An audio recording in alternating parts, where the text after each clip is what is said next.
श्री गणेशाय नमः।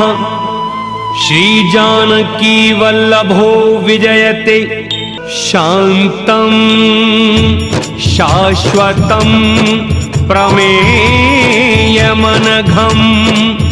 निर्वाण शांति प्रदं ब्रह्मा शंभु फणीन्द्र सेव्य मनीषं वेदांत वेद्यं विभुं रामाख्यं जगदीश्वरं सुरगुरुं माया मनुष्यं हरिं वन्देऽहं करुणाकरं रघुवरं भूपालचूडामणिं नान्यस्पृहा रघुपते हृदये स्मदीये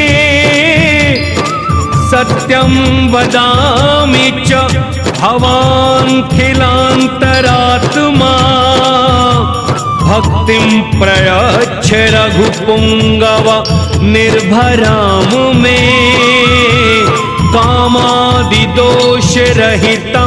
कुरु मानसं च अतुलितबलधामं हेमशैलाभदेहं दनुजवनकृशानुं ज्ञानिनामग्रगण्यं सकलगुणनिधानं वानराणामधीशं